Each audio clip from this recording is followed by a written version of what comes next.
যদি কোন দল কোন সরকার স্বৈরাচারের স্বাদ হতে চায়, ফ্যাসিবাদী হাসিনা হতে চায়, তাহলে বাংলাদেশে আবারও একটি 90 নেমে আসবে, আবারও একটি জুলাই নেমে আসবে।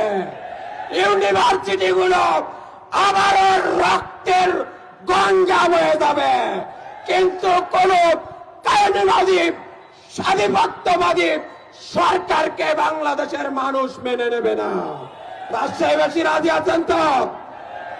এই গণবিপ্লবকে বৃত্তাঙ্গলে দেখিয়ে ওই গণভোটের জনগণের রায়কে বৃত্তাঙ্গলি দেখানোর চেষ্টা করছে একটি দল।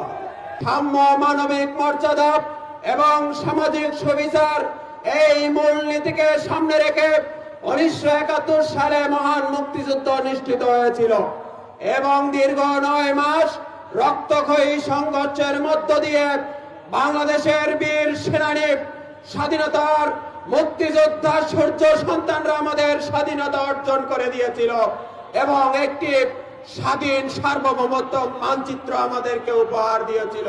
তারপর আমরা দেখেছি যে 30 লক্ষ মানুষের রক্তের বিনিময়ে বাংলাদেশ প্রকৃত স্বাধীনতার সুফল ভোগ করতে পারে নাই, যার ফলশ্রুতিতে 90 সালের স্বৈরাচার বিরোধী আন্দোলনে বাংলাদেশের মানুষকে রক্ত দিতে হয়েছে।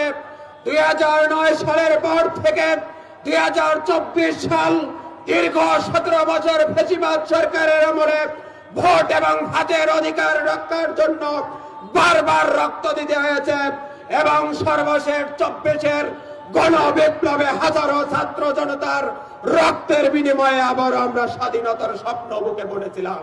তারপর আমরা লক্ষ্য করলাম যে এই লক্ষ্যকে সামনে রেখে, যে আশাকাঙ্ক্ষাকে সামনে রেখে 24-এর গণবিপ্লব সংগঠিত হয়েছিল, সেই গণবিপ্লবকে বৃত্তাঙ্গলে দেখিয়ে ওই গণভোটের জনগণের রায়কে বৃত্তাঙ্গলি দেখানোর চেষ্টা করছে একটি দল।